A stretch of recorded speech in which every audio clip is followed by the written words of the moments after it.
उस तारीखी चबूतरा जिसके बारे में कहा जाता है कि असहाब सुफ़ा, जिस पर अल्लाह के नबी सरकार दो आलम सल्लल्लाहु अलैहि वसल्लम के जमाने में लोग जमा होते थे और इल्म पर मुज़ाकरा और इल्म को सीखने सिखाने की महफिल जमा होती थी। सहाबे किराम जिसके बारे में अल्लाह ताला ने फरमाया कि मेरे सहाबा, अल्लाह के नबी ने फरमाया मेरे सहाबा सितारों के मानिंद हैं, तुम जिनकी भी इक्तिदा कर लोगे हिदायत पा लोगे। तो ये असहाबे सुफ़ा का जो सिलसिला हजरत उलमा किराम ने इस इल्म की मजबूती के लिए, इसको मुस्तनद बनाने के लिए बड़ी तादाद में जारी किया है, उस सिलसिला की एक अहम कड़ी ये मदरसा इमदादिया है। मदरसा इमदादिया जिसकी तारीख आपके सामने आ चुकी है, सिर्फ हम एहसास और जिम्मेदारी पे बात करने के लिए आज आपके सामने आए हैं। वो एहसास ये है कि अल्लाह ताला ने हुजूर अकरम सल्लल्लाहु अलैहि वसल्लम से पहले जितने भी अंबिया इकराम इस दुनिया में मबूस फरमाया, रसूल आए, शरीयत आई, किताब आई, रसूल के पर्दा फरमा लेने के बाद किताब और शरीयत दोनों उनके साथ चली गई। लेकिन हम वो उम्मत हैं कि जिनके रसूल अरबी सल्लल्लाहु अलैहि वसल्लम के जिनकी रिसालत, जिनकी नबूवत किसी एक मुल्क, किसी एक खित्ते तक महदूद नहीं थी, बल्कि जिसके बारे में अल्लाह ताला ने कुरान में फरमाया वमा अर्सलनाका इल्ला रहमतल लिल आलमीन। हमारा ताल्लुक सिर्फ हमारे घर तक नहीं, हमारा ताल्लुक हमारे जाती मामला से नहीं। हमने पढ़ लिया, हमने कमा लिया, जिंदगी मुकम्मल हो गई, हमने उस फर्ज को अदा नहीं किया, उस जिम्मेदारी को अदा नहीं किया जो जिम्मेदारी आका मदनी सरकार दो आलम सल्लल्लाहु अलैहि वसल्लम ने हम सबके कांधों पर दी।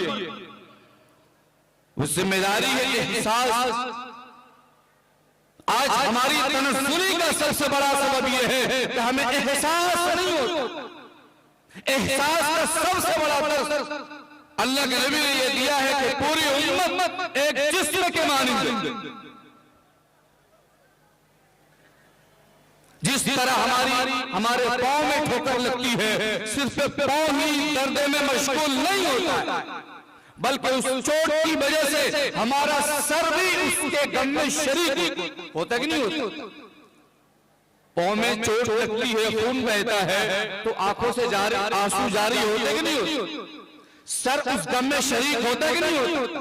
पूरा जिस्म उस गम में शरीक हो जाता कि नहीं भाई ये पांव में चोट लगी है, इसको अकेला तना नहीं छोड़ना, इसके साथ रहना। बुखार आ जाता, बदन हाथ में दर्द हो जाता, उस गम में बराबर शरीक होते। एहसास का सबक हमारा जिस्म हर वक्त देता है कि एहसास किस चीज का।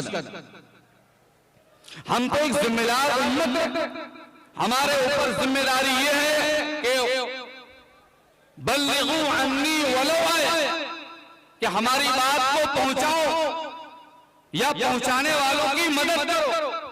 ये हम पर जिम्मेदारी है और इससे हम मुबर्रा नहीं हो सकते। मंजिल से आगे बढ़कर मंजिल तलाश कर, मिल जाए तुझको दरिया तो समंदर तलाश कर। अभी एक तारीख आ रही थी कि हमारे आबा व अजदाद ने इस हिंदुस्तान की तामीर में अपने खून को बहाया, जितना गैरों ने अपने पसीने को नहीं बहाया, उतना हमारे आबा व अजदाद ने इस भारत की तामीर के लिए, इस भारत की तरक्की के लिए, इस भारत की धरती की रक्षा के लिए अपना लहू और रक्त बहाया। आज ये तारीख से नाबलद लोग जो हमारी तारीख से नावाकिफ ही नहीं बल्कि हमारी तारीख से गद्दारी करते,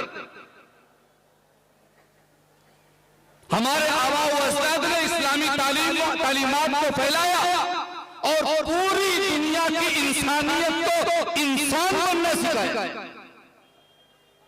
आप तारीख जानते हैं कि मोहम्मद बिन कासिम एक मामूली सा नौजवान जुल्म और बर्बरियत के खिलाफ एक छोटी तादाद लेकर आया और सबक सिखाया और वहां के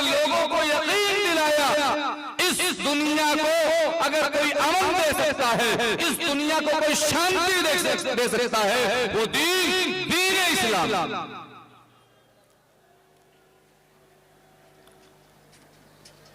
दुनिया के निजाम में बेहतरी लाने के लिए, लोगों की जिंदगी में छाई हुई पसमंदगी को दूर करने के लिए पैगाम इस्लाम बहुत जरूरी है। और ये हम सबकी जिम्मेदारी है कि हम सब इंफरादी तौर पर भी और इज्तिमाई तौर पर भी दावत ईमान और दावत इस्लाम को पहुंचाने की जिम्मेदारी अदा करें। आज हम शिकवा करते हैं कि लोग हमारे खिलाफ गलत बयान जारी करते, गलत बात कहते। शिकवा कर देने से अपनी जिम्मेदारी अदा नहीं होती। हम सबकी इंफरादी जिम्मेदारी है कि अपनी अमली जिंदगी से इस्लाम और ईमान का तारुफ कराएं। हाल यह होता है कि मदारिस से, मसाजिद से, मकातिब से, खानकाहों से हमारी दूरी है। हज़रत उलमा कराम जो हमारे दीन के रहबर हैं, उनसे हमारी दूरी है। और फिर हम इस्लाम और ईमान की बातों पर एक तनकीद और एतराज़। एक वाक़िया है, एक शख्स अपने बैल को पालता था। पहले बैल को नहलाता, धुलाता, खिलाता, पिलाता, बाद में खुद खाता पीता और नहाता। बहुत ही ज्यादा अपने बैल को अजीज और प्यार करता। बैल को अपने साथ खेत ले जाता। खेत से वापसी में पहले बैल को नहलाता, धुलाता, खाना खिलाता, बाद में ये आदमी खाता पीता और सोता। एक दिन ऐसा हुआ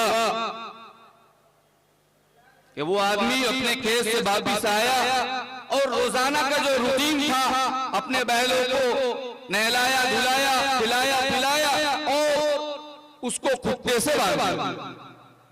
ये आदमी खाया पिया और आराम करने चला गया। बैल ने रस्सी तोड़ी और भाग निकला और भागते भागते एक दुकान वाले के बोरी में मुंह डाल दिया। अब जैसे ही इसको मालूम हुआ कि बैल रस्सी तोड़कर बाहर निकला है, ये खाली हाथ नहीं निकला, मोटा डंडा लेकर निकला। तलाश करते करते देखा कि बैल, जो मेरा बैल है, वो एक दुकान की बोरी में मुंह लगाया हुआ है और दुकानदार बैल को मार रहा है। इनको चाहिए था कि ये अपने बैल को बचाता उस मारपीट से, लेकिन इन्होंने भी और न देखा तो मोटा डंडा लेकर पीछे से बैल को मारना शुरू किया। सामने से वो दुकानदार मार रहा है और पीछे से ये बैल वाला मार। देखने वाले ने देखा और कहा, अजीब बात है भाई, तुम्हारा बैल है, तुमको बचाना चाहिए था, तुम उल्टा मार रहे हो। कहा, ये अपनी बात अपने पास रखो, हमें इसकी नसीहत मत दो। गलती इसकी है कि ये रस्सी तोड़कर क्यों भागा, जबकि हम इनके ऊपर इनाम कर रहे हैं, इनसे मोहब्बत कर रहे हैं। हम बाद में खाते हैं, पहले इनको खिलाते हैं, हम बाद में नहाते हैं, पहले इनको नहाते हैं। इतना प्यार करने के बाद भी, इतना अजीज रखने के बाद भी इसकी जुर्रत कैसे हुई जो हमारे खुट्टे से रस्सी तोड़कर भाग। आज हमारा हाल यही है कि दुनिया वाले मार रहे हैं, इसलिए मार रहे हैं कि हम दुनिया वालों को हम तालीम नहीं दे पा रहे, उनको इंसानियत का दर्स नहीं दे पा रहे। और अल्लाह से पिटे हुए हैं तो ऊपर की मार तो पड़ेगी। हम शिकवा करते हैं कि हमें मारा जाता है, पीटा जाता है, हमारी मसाजिद को, मदारिस को गिराया जाता है। शिकवा बंद कीजिए, उठिए, फैला लीजिए ईमान को पूरे तैयार में। लोग प्यासे हैं, लोग नहीं समझ पा रहे ये पैगाम क्या है, जो पैगाम आकाए रहमत नबी रहमत सल्लल्लाहु अलैहि वसल्लम को अल्लाह ताला ने सिर्फ एक मुल्क के खित्ते के लिए नहीं, बल्कि पूरे आलम के लिए रहमत बना फरमाया, वमा अरसलनाका इल्ला रहमतल लिल आलमीन। हम ऐसे नबी की उम्मत है जिनकी नबूवत, जिनकी रिसालत क़यामत की सुबह तक जारी और सारी। और हम अपनी मौत तक और मौत के बाद नस्लन बाद नस्लन इला यौमिल क़ियामा हम ये सिलसिला जारी रखने के लिए पाबंद अहद। नहीं तो कल क़यामत के दिन हम नबी रहमत को क्या मुंह दिखाएंगे।